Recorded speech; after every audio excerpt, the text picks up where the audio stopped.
होशियार, खबरदार। बादशाह सलामत अपनी पूरी शान शौकत के साथ दरबार में तशरीफ ला रहे हैं। सब दरबारी अपनी अपनी जगह तमीज से खड़े हो जाएं। अरे वाह, क्या बात है! बादशाह सलामत की कुर्सी की कैसे जगमग जगमग कर रही है। मगर लगता है बादशाह सलामत लंगड़े हैं जो कुर्सी पर बैठकर आए हैं। अरे नहीं नहीं, बादशाह सलामत का नाम है लंगड़ियाल बादशाह, मगर ये लंगड़े नहीं, ये तो उनकी शान शौकत है जो अपने पैर जमीन पर नहीं रखते। बादशाह लंगड़ियाल बड़े गुरूर के साथ अपने तख्त पर बैठ गया और कुछ देर फरियादियों की फरियाद सुनने के बाद इसी तख्त पर लेटकर सो गया और जोर जोर से खिराटे लेने लगा।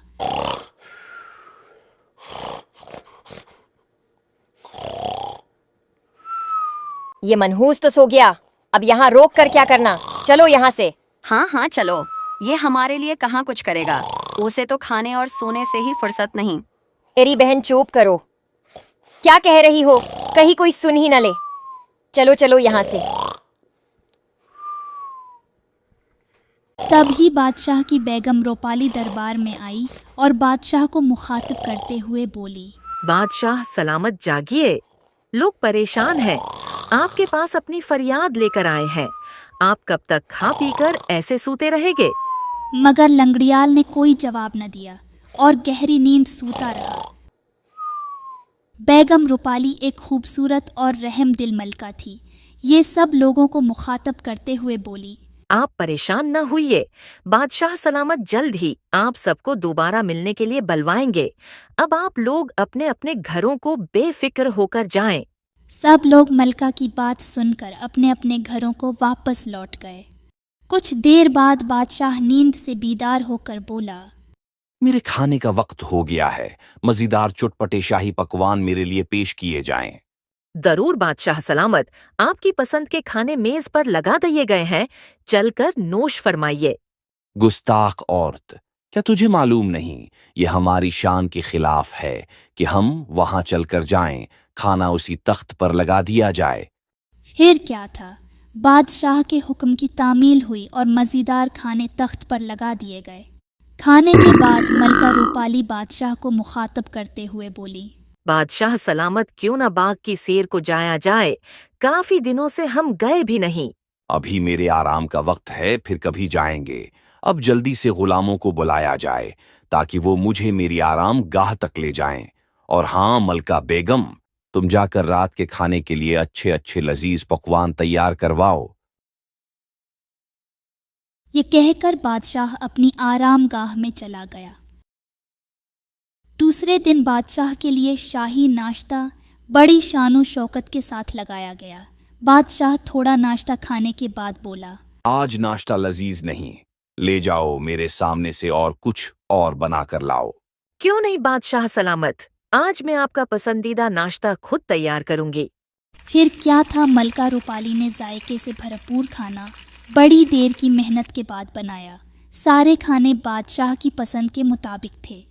बादशाह थोड़ा खाना खाकर बोला, ले जाओ मेरे सामने से, मुझे भूख नहीं है और अब दोबारा कुछ खाने को न लाना। अब रोज ऐसा होने लगा। बादशाह खाना मांगाता और बिना खाए वापस कर देता। देखते ही देखते बादशाह कमज़ोर हो गया और बीमार भी रहने लगा।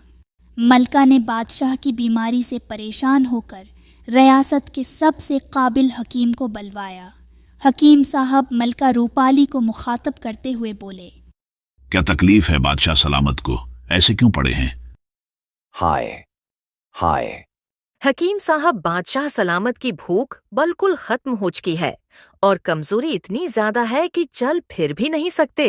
रोगनी नान के साथ पाए, सालिम बिकरा और गोला कबाब बड़े शौक से खाते थे, मगर अब तो ये सब कुछ देखकर ही मुंह फेर लेते हैं। अगर कमजोरी और न खाने की वजह से मर गए तो मैं किसको बादशाह सलामत कहकर पुकारूंगी। हकीम साहब, कुछ कीजिए कि बादशाह सलामत जल्द से जल्द ठीक हो जाएं। मलका आलिया, आप परेशान न हो, बादशाह सलामत को सिर्फ कमजोरी है, उनके लिए ताकत से भरपूर खाना तैयार किया जाए, जैसे देसी मर्ग की यखनी और बकरी का शोरबा, गरम गरम चापाती के साथ। और हाँ, कुछ चापातियां और यखनी की बोटियां मुझे भी खाने के लिए दे दी जाएं। फिर क्या था, बादशाह के लिए मज़ेदार खाने तैयार किए गए। यखनी का प्याला बादशाह को पेश किया गया और उसकी बोटियां हकीम साहब को। बादशाह ये सब कुछ देखकर तेश में आ गया और गुस्से से बोला, कम ज़र्फ गुस्ताख बूढ़े, यहाँ तो मुफ्त की बोटियां खाने आया है या मेरा इलाज करने? उस हकीम को कैदी बना दिया जाए। हकीम साहब को कैद खाने में डलवा दिया गया और बादशाह कुछ खाए पिए बगैर अपनी आरामगाह में चला गया। दिन ब दिन लंगड़ियाल कमज़ोर होता जा रहा था। बहुत से हकीम और तबीब आते, मगर कोई बादशाह की भौक ख़त्म होने की वजह न जान पाता। मलका भी यही सोचकर परेशान थी। बादशाह सलामत को ऐसी कौन सी बीमारी है जो किसी को भी समझ नहीं आ रही। लगता है बादशाह सलामत को नजर लग गई। लंगड़ियाल जी की खुराक भी तो इतनी ज्यादा थी।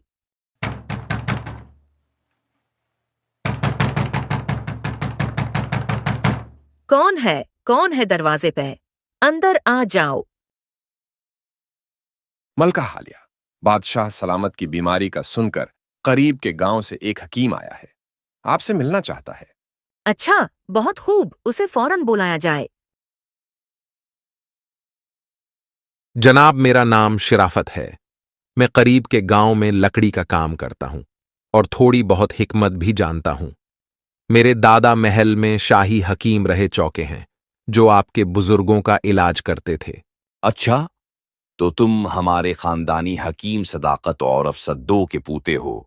जी हाँ, बादशाह सलामत में सदाकत का पूता शराफत हूं।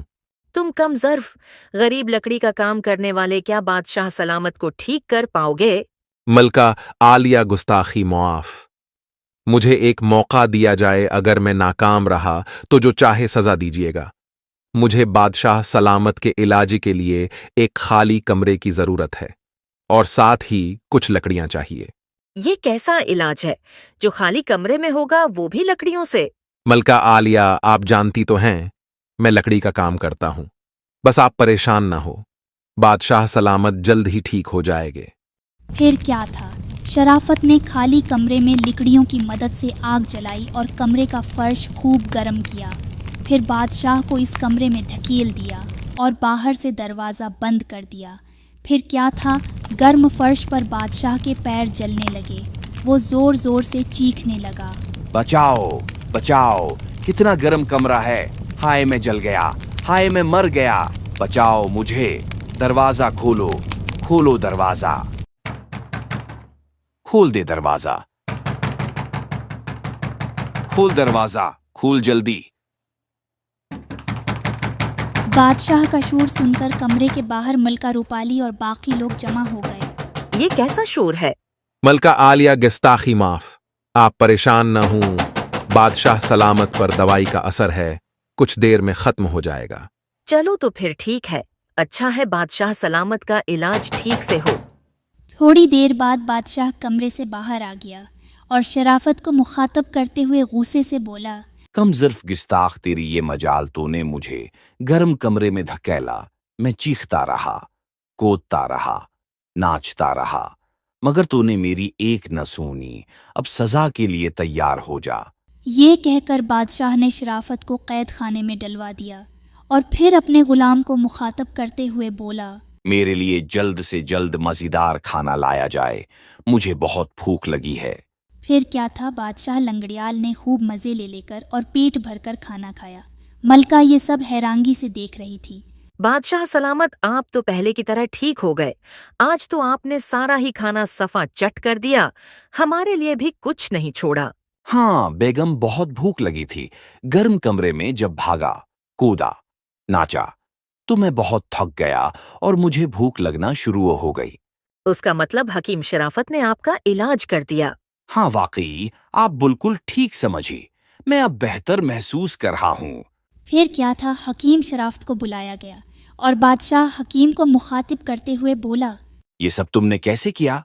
मैं अब बहुत अच्छा महसूस कर रहा हूँ और भूख भी खोल कर लग रही है। बादशाह सलामत, गुस्ताखी माफ। आपको कोई बीमारी नहीं थी, दरअसल आपको हड्रामी की वजह से बैठकर खाने की आदत पड़ गई थी। आपसे जब भी चलने फिरने को कहा जाता तो आपको मौत पड़ जाती। एक जगह बैठे बैठे आपकी भूख खत्म हो गई और आप बीमार और परेशान रहने लगे। और जब आप हरकत में आए तो आपको खूब भूख लगी, बस आपको इसी इलाज की जरूरत थी। बादशाह बहुत खुश हुआ और हकीम शराफत को बहुत से कीमती इनामात से नवाजा। साथ ही उसे शाही हकीम के तौर पर महल में भी रख लिया। बादशाह लंगड़ियाल अब रोज़ बाग की सैर को जाता और अपने सारे काम काज भी खुद से करता। देखते ही देखते बादशाह एक सेहतमंद ज़िंदगी गुजारने लगा।